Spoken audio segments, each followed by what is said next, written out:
Well, hello, Viking football fans, and welcome to this edition of the Billy Skinner Lamar Viking Football Coaches Show. I'm Bill Frawley, and with me, as always, head Viking football coach Billy Skinner. Coach, how are you doing today? Doing great. It's a beautiful Sunday afternoon, and we're up here working, so life is good. Well, I was about to say we're back on track. Hopefully, this will be the pattern soon, is getting these things recorded on Sundays. Life's been crazy for me. I know it's been busy for you as well.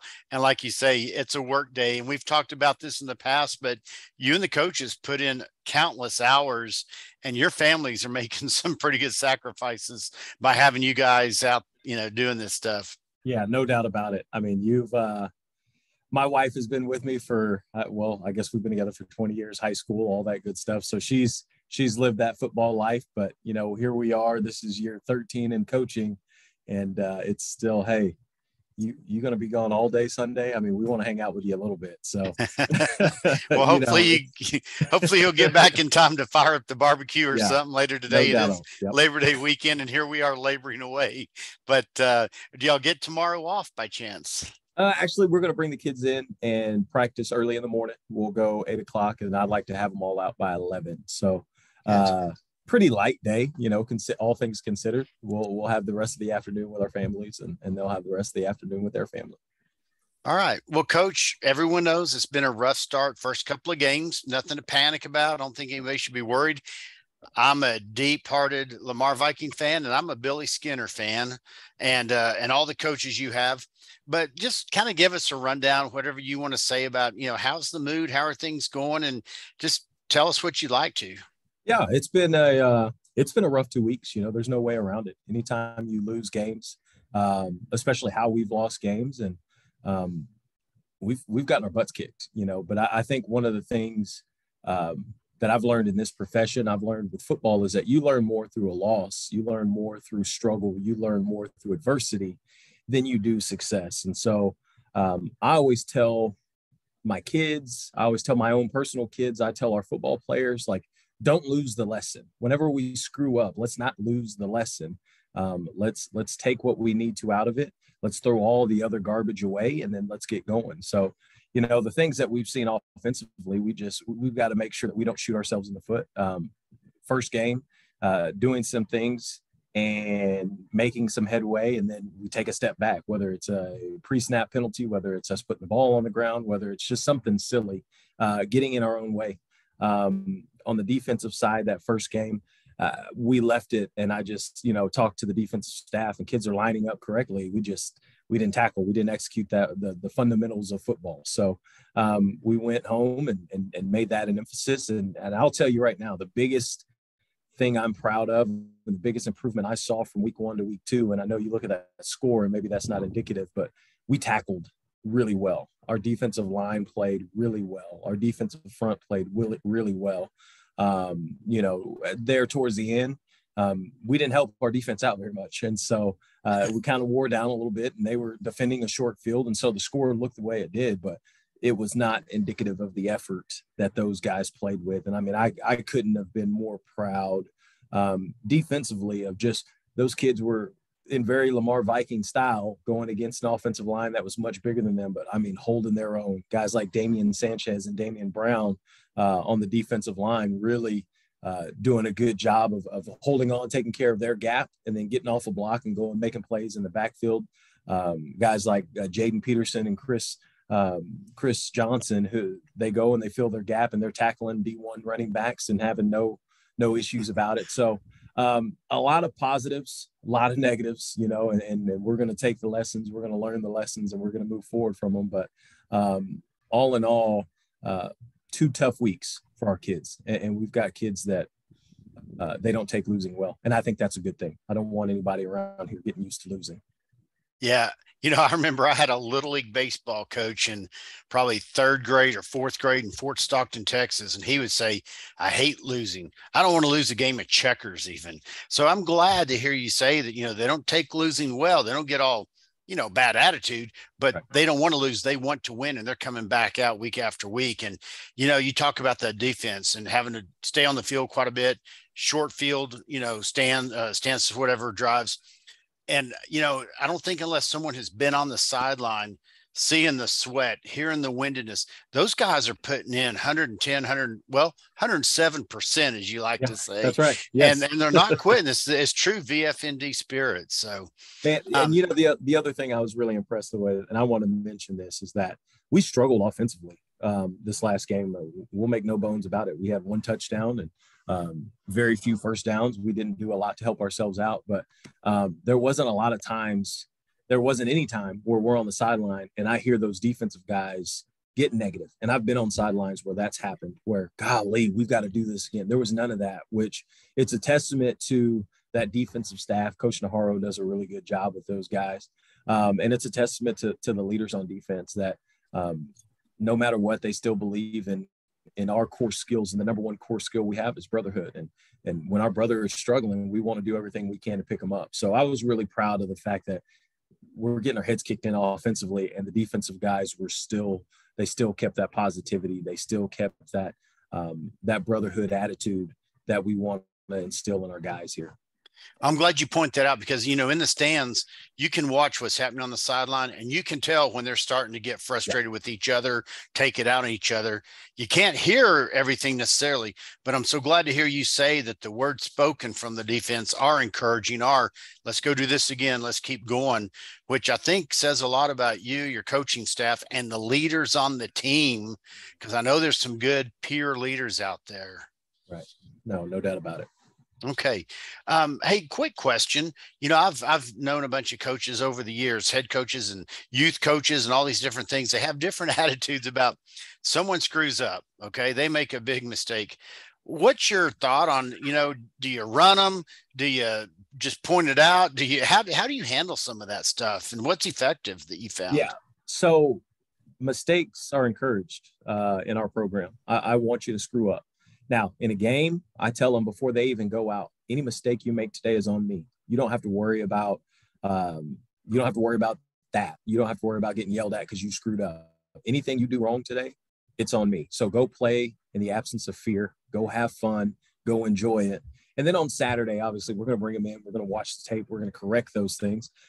Maybe we get a little animated whenever we're correcting those things. But for the most part, man, I want our kids to screw up, and I want them to screw up big, because when you have this false mindset of I'm doing everything right, and those things don't get noticed, then bad habits start to settle in. Well, when you screw up big, man, it's very hard to hide, but at the same time, it's very easy for us as coaches to locate, find the issue, address the issue, and then move forward. So we encourage mistakes, we encourage screwing up, but then we also encourage growing, we encourage getting better, we encourage not making those same mistakes over and over and over again, and as coaches, if the kid is making the same mistake over and over and over again, you can blame the kid, or you got to look at how you're delivering that message. And so we try to do a good job of breaking through to our kids in many different ways. That's great, because that comes right back to learning the lesson, like you mentioned early on in this show, learning the lesson, taking it with you. And how did you put it? Was it learn the lesson, carry the lesson through? Yeah, you got to receive the lesson. I mean, yeah. Don't take a butt whooping in vain. There you go. But you're teaching them life lessons about owning your mistake, because we're all going to make mistakes on the football field, classroom, jobs, whatever. And so learning early on in life, okay, I made that mistake. I'll own it, but I'll fix it and I won't keep repeating it. I think that's important life lesson stuff. So this coming week, this Friday night, it's homecoming, early in the season for homecoming for the most part. Keller Central is on tap here at Cravens Field, first home game of the season. We'll talk about the importance of home crowds and all that stuff, but what are you expecting to see out of Keller Central, and what are you kind of preparing to do? So we're not going to talk a lot about Keller Central this week to our football team. Okay. And the big reason why, I think the first 2 weeks we made a big deal about who we were playing, and it was too much about them and not enough about us. And so what you'll see out of us this week is you're going to see a team that's going to get on blocks on the offensive side, on the perimeter. We're going to block a lot better. I mean, that's going to be an emphasis. You're going to see a team that tackles a lot better than they did last week. You're going to see guys who are communicating on the defensive side to make sure we're always lined up correctly. You're going to see offensive linemen getting second level, getting hands, getting hats, all that good stuff on people. You're going to see the Vikes play cleaner this week because that's going to be our focus.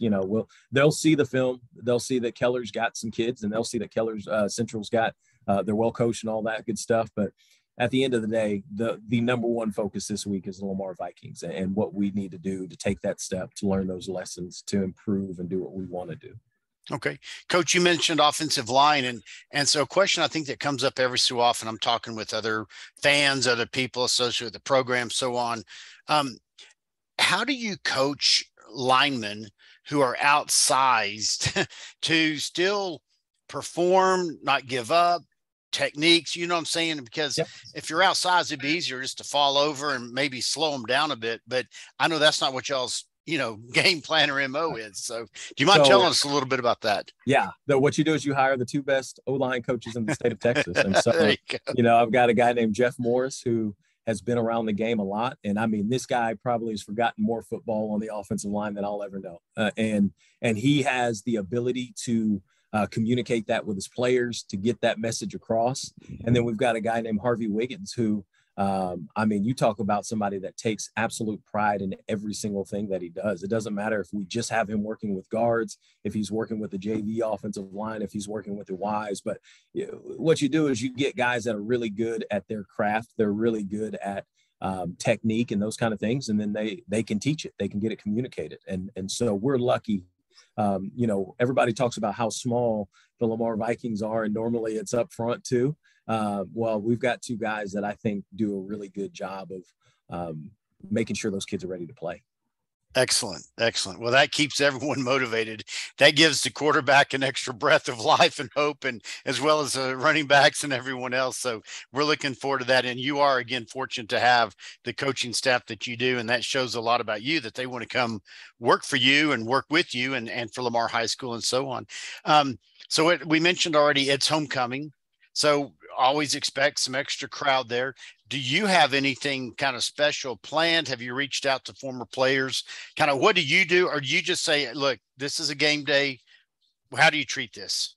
Yes. So, yes, it is a game day. And that's kind of how I treat it for our players, because they deserve every ounce of my attention for what they want to accomplish. And so that's my number one focus, is making sure they're ready to play and all of those good things. I do know that it is the 30th anniversary, the 30th reunion for the 1992 class. And so I think we're going to have a bunch of 1992 folk who are out watching the game, and then they're going to go have their class reunion on Saturday. So I'm really excited to see some of those class of 92 guys and high five and meet some for the first time.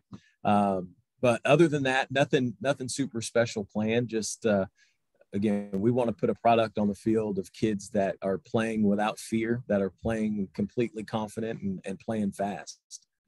Sounds really good. So speaking of this week, then the overall schedule, Thursday night, freshman doubleheader at Craven starting at 5:30, correct? That is correct.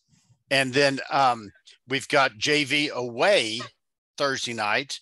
And Now is that at the Keller Central High School, or where will they actually be playing that? So that's going to be at Keller Central High School. I'm still waiting on confirmation of time. That's going to be to be determined. Their head coaches, they've got two JV teams, so they are looking for a second JV game. So we could start at 5:30, or we could start at 7. But as soon as I get that information, I'll make sure I get that shared. Excellent. And then, of course, home 7:00. Home season opener, Cravens Field, homecoming, going to be a special atmosphere. And just, again, we've done it in previous seasons, but just talk to us about the importance of packing the stands with Viking fans. Well, there's nothing like the energy of your home stadium. There's nothing like the energy of those fans who are coming to support you and coming to support our team. And I'm telling you, it's the coolest atmosphere when you feel it, and I don't even have to turn around. I know they're there. It's a really neat experience for the coaches, and it's a great experience for the kids. So I encourage, come one, come all. We're calling all Vikes to come get and pack the stands. And it should be good weather as far as I know this weekend too. So no fair weather fan excuses on that deal. No doubt about it. And this will be our first broadcast of the season also. So I believe you can go to lamarvikings.com and follow some links for that. Go to the Football Booster website. There's links to following. So please, fans, make sure whether you're out and around the country, the world, or if you know someone who can't be at the game, even if they're local, can't make it to the game, let them know they can listen in live to all the action. So, that's brought to us by the Lamar Viking Booster Club and some sponsors. Real quickly, one more chance at it. Tell us about the importance of the Booster Club and give a Gatorade pitch. Yes. So please bring Gatorade. Our kids love them.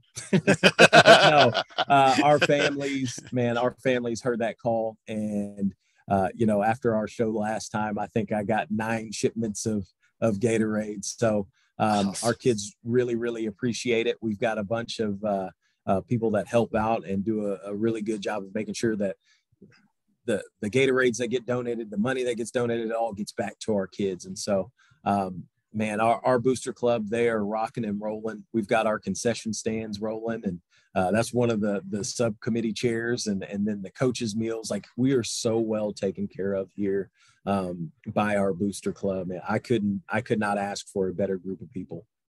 Excellent. Is there an opportunity or prime time to make the drop off of the Gatorades at the MAC, or is it any time?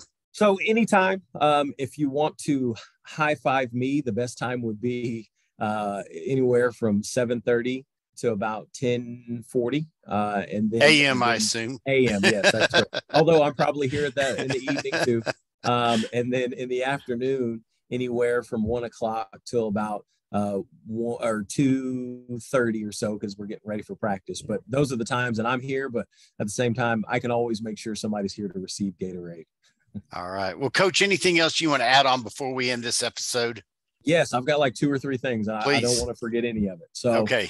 First thing I've got on Saturday, next Saturday, 11 a.m., we are going to have a coach's film room 101, and it's just a little fundraiser. It's $5 for per person. If you want to come and watch film with the coaches, the coordinators are going to get up and they're going to talk about our game plan. They're going to talk about what we executed. They're going to show the video. Basically, you're going to get an inside look at the coach's film. You're going to get an inside look of how we're watching the film, the intent of plays, and hey, this really looked bad on film, and here's why. We stepped out of our gap right here, those kind of things. And so it's just an opportunity for our parents, our fans, to come and sit in with the coaches and kind of watch what's going on and ask questions and maybe not necessarily give suggestions. Now, it's $5. It's $5. So we have a $15 to $20 package that if you donate that, you can say whatever you want to. I'll give 50. No, I'm just kidding. Yeah. Just kidding about that. We don't have that. But we I guess that could be discussed. Is that on Saturday the 17th? So that is on Saturday the 10th. This coming Saturday the 10th. This coming Saturday. Okay, cool. Yep, the 10th. It'll be from 11 o'clock to noon. And it will feature myself and the 2 coordinators, the offensive and defensive coordinator. But we did this last year, and it was really neat to see the families start kind of making connections of things and seeing, oh, wait, there's like a complete language here. And they learned some of our language. It was really fun. Jennifer Stein last year would talk about dirty yards because that's something Coach Williamson talked about. So it's a cool experience. It's really neat. And I'm excited to do it again this year. Good time to bring Gatorades too. Oh yeah, absolutely. If you come up, hey, okay. Right. You had a couple of other things. Yes. So that's number 1. Number 2, I didn't give this shout out the last time we did the show, but I wanted to give this shout out. Our volleyball coach, Heather Woodman, actually, it was like 2 or 3 weeks ago. She actually picked up her 200th win as a Lamar Viking head volleyball coach. And so I'm bummed I didn't give her the shout out last time, but I wanted to give her a shout out. We're so excited and so proud of her. We know there are many, many more to come, but she's one that works extremely hard. She works tirelessly for her program and for her girls. And so it was really neat that she was able to get that 200th win. Excellent. And I love that kind of camaraderie among the sports. No doubt. Did you have anything else? Number 3. Okay. I think we made history Friday, and I want to make sure that I give her a shout out. So I believe, and somebody might have to go dig into the archives to find out for sure, but I believe we had our first female Lamar Viking football player play in a varsity football game this Friday. Isabella Mickelson did kickoffs for us. And, you know, when I told her in the weight room, she looked at me and she was like, Coach, are you serious? I was like, yeah, you're about to do something that no other young lady has done in the history of our school. And just to see her light up, I had to walk away really quick. I almost teared up because I was so excited for her. And there's not a better kid that represents our school and what we're all about that I would want out there with us. So she really is an impressive young lady. She's an impressive student. She's got a chance to be a 5-sport letterman this year, Wow. 5 varsity sport letterman this year. So she's running cross country. She does soccer. She does track. She does football. She does softball. I mean, the girl does it all. So I wanted to give her a shout out. I'm really, really proud of her. I'm really proud of our team for being open-minded about it, because we call it what it is. Like, not everybody, maybe not everybody is on the same page with that, but our guys, they're super encouraging, and Good. she's a Lamar Viking football player. And so I'm tickled to death that she's with us, and I love what she brings to our team. Well, we were in the announcing booth at 3 of us on Thursday night for the JV game. Didn't see her on the sideline, didn't see her on the roster. And we're like, and then when she turns up Friday night, so I'm glad you gave that shout out, because wow, that says something special about the entire program. And congratulations, Isabella. So, and the players and coaches for being very supportive. So excellent. All right. Anything else, Coach? I think I'm out of stuff now. I'll probably remember when we hang up, but I think that's it for this week. Call me back. We'll do a special edition show. Extra. Read all about it. All right. Well, until next time, I'm Bill Frawley with head Viking football coach Billy Skinner saying VFND. VFND.